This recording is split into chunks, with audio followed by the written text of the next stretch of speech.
السلام علیکم رحمۃ اللہ، کیسے ہیں آپ؟ امید کرتی ہوں آپ خیریت سے ہوں گے۔ آپ کا سبق سورۃ النساء پارہ نمبر 5 رکوع نمبر 16 ہے۔ شروع کرتے ہیں اللہ کے نام سے۔ اعوذ باللہ من الشیطان الرجیم، بسم اللہ الرحمن الرحیم۔ وَيَسْتَفْتُونَكَ فِي النِّسَاءِ، اور آپ سے فتویٰ مانگتے ہیں، آپ سے پوچھتے ہیں عورتوں کے بارے میں۔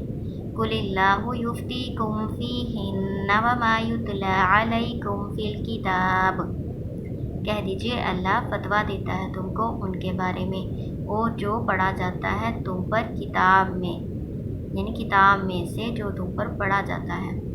فی یتامی النساء اللاتی لا تؤتوہن ما کتب لہن، یتیم عورتوں کے بارے میں وہ جو نہیں دیتے تم ان کو جو فرض کر دیا گیا ان کے لیے۔ وَتَرْغَبُونَ أَن تَنكِحُوهُنَّ، اور تم رغبت رکھتے ہو کہ تم نکاح کرو ان سے۔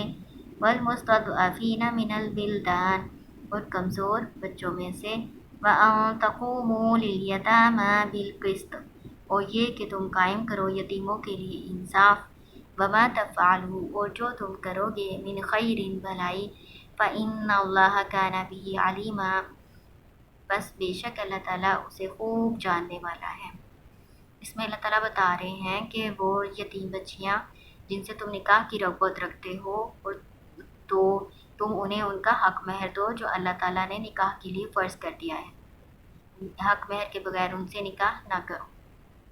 اور یتیموں کے بارے میں، چاہے وہ کمزور بچے ہیں یا یتیم بچیاں ہیں، ان کے بارے میں اللہ تعالیٰ نے انصاف کو قائم کرنے کا حکم دیا ہے۔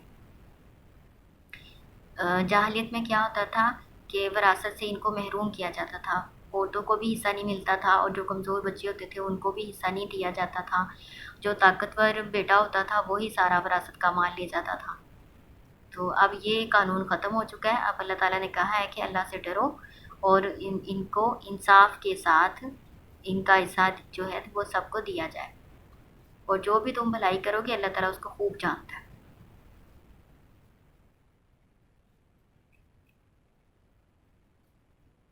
وَإِنِ امْرَأَةٌ خَافَتْ مِن بَعْلِهَا نُشُوزًا أَوْ إِعْرَاضًا فَلَا جُنَاحَ عَلَيْهِمَا أَن يُصْلِحَا بَيْنَهُمَا صُلْحًا وَالصُّلْحُ خَيْرٌ۔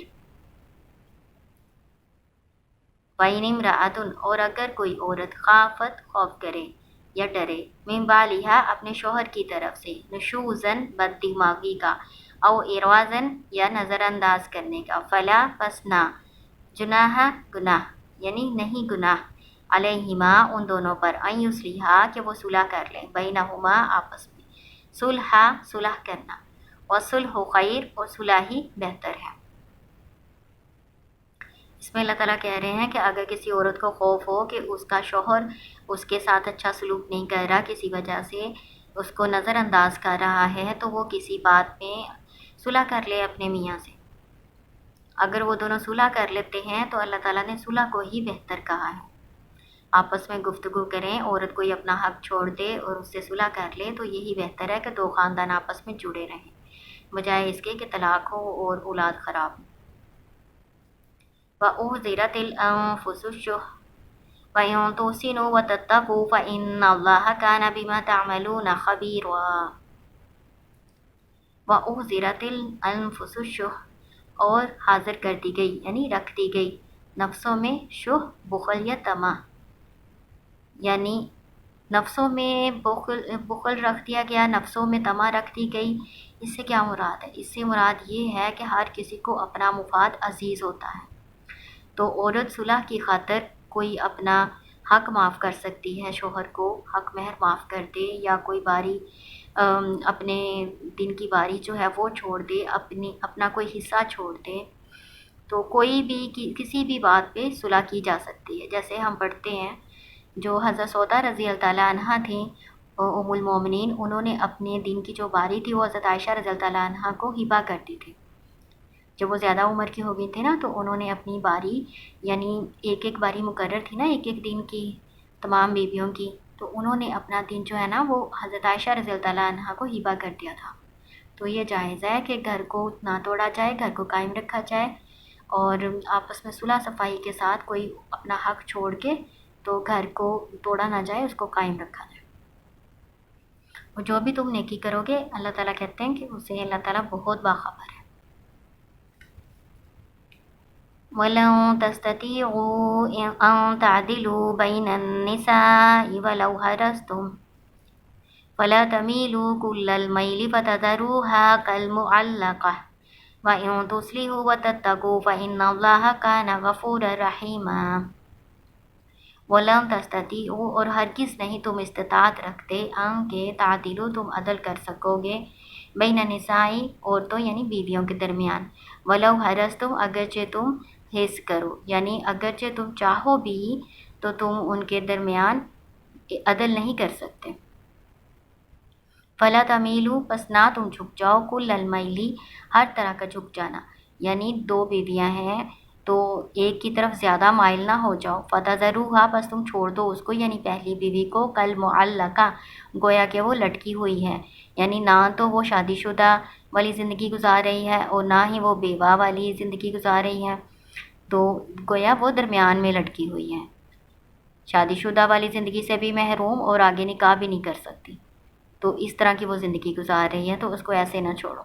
وَإِن تُصْلِحُوا اور اگر تم صلح کر لو، تَتَّقُوا اور تقوی اختیار کرو، تو فَإِنَّ اللَّهَ كَانَ غَفُورًا رَحِيمًا بس بے شک اللہ تعالیٰ ہے بہت بخشنے والا، بہت رحم کرنے والا۔ وَإِن يَتَفَرَّقَا اور اگر دونوں جدائی اختیار کر لیں، يُغْنِ اللَّهُ كُلًّا مِّن سَعَتِهِ تو بے نیاز کر دے گا اللہ تعالیٰ ہر ایک کو اپنے فضل سے۔ اگر دونوں کا نباہ کسی صورت بھی نہیں ہو رہا تو دونوں جدائی اختیار کر سکتے ہیں، اللہ تعالیٰ نے اس میں وسعت رکھی ہے۔ اللہ تعالیٰ نے کہا پھر اللہ تعالیٰ دونوں کو ایک دوسرے سے بے نیاز کر دیں گے۔ وَكَانَ اللَّهُ وَاسِعًا حَكِيمًا اور اللہ تعالیٰ ہے بہت وسعت والا، بہت حکمت والا۔ وَلِلَّهِ مَا فِي السَّمَاوَاتِ وَمَا فِي الْأَرْضِ اور اللہ کے لیے ہے وہ جو آسمانوں اور جو زمین میں ہے۔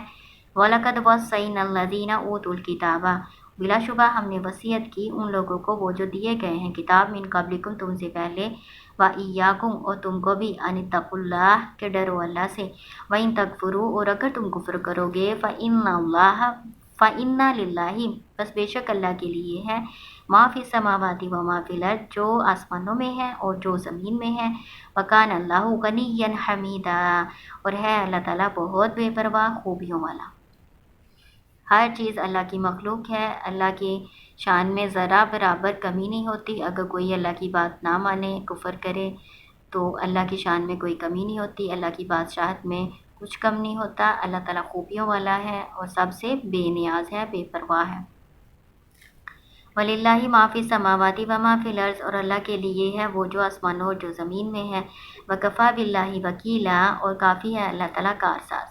ان یشاء اگر وہ چاہے، یذہبکم تمہیں لے جائے، ایھا الناس اے لوگو، ویأتی بآخرین اور لے آئے دوسروں کو۔ ٹھیک ہے، عطا یا جاء کے ساتھ جب بھی آ جائے گا تو پھر ہم اس کا آنا ترجمہ نہیں کرتے، ہم لانا کرتے ہیں، لے آئے دوسروں کو، یعنی اللہ کو ہماری کوئی ضرورت نہیں ہے۔ اگر ہم کفر کریں گے، ناشکری کریں گے، اللہ تعالیٰ کو کوئی پرواہ نہیں، اللہ تعالیٰ ہمیں ختم کر دے اور ہماری جگہ دوسری کوئی مخلوق کو لے آئے۔ وَكَانَ اللَّهُ عَلَىٰ ذَلِكَ قَدِيرًا اور ہے اللہ تعالیٰ اس پر قدرت رکھنے والا۔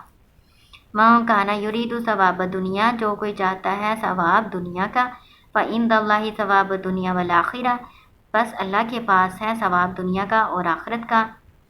وَكَانَ اللَّهُ سَمِيعًا بَصِيرًا اور ہے اللہ تعالیٰ بہت سننے والا، بہت دیکھنے والا۔ جو کوئی دنیا کی خاطر اللہ کے راستے میں جہاد کرتا ہے تو اللہ کے پاس تو دنیا بھی ہے اور آخرت بھی، یعنی مال غنیمت تو ملنا ہی ہے کامیابی کی صورت میں، لیکن اگر آخرت کا ارادہ کریں گے تو ہمیں آخرت بھی اللہ کی طرف سے مل جائے گی، آخرت کا اجر بھی مل جائے گا، ہے نا۔ اللہ کو شرک پسند نہیں ہے۔ جو کوئی مال حاصل کرنے کے لیے اللہ کے راستے میں لڑائی کرتا ہے، اللہ کو کوئی پرواہ نہیں، اس کو کوئی اجر نہیں ملتا۔ جہنم جن لوگوں سے بھڑکائی جائے گی نا، ان میں سے ایک وہ مجاہد بھی ہوگا جس نے اللہ کے راستے میں جہاد کیا ہوگا، لیکن وہ اس نے اللہ کی رضا کے لیے نہیں کیا ہوگا، دنیا میں مشہور ہونے کے لیے کیا ہوگا، تو اس کو کوئی اجر نہیں ملے گا، بلکہ اس کو جہنم میں پھینک دیا جائے گا۔ تو اللہ سے آخرت کے لیے اللہ سے سوال کرنا چاہیے، آخرت کے لیے کام کرنا چاہیے۔ دنیا تو جتنی مقدر میں اللہ تعالیٰ نے کر دی ہے نا، وہ تو مل کے ہی رہنی ہے۔ اور اللہ تعالیٰ بہت سننے والا اور بہت دیکھنے والا ہے۔ یہ آپ کا رکوع نمبر جو 16 ہے یہ کمپلیٹ ہو گیا۔ اللہ تعالیٰ آپ کو کامیاب کرے۔ السلام علیکم ورحمۃ اللہ۔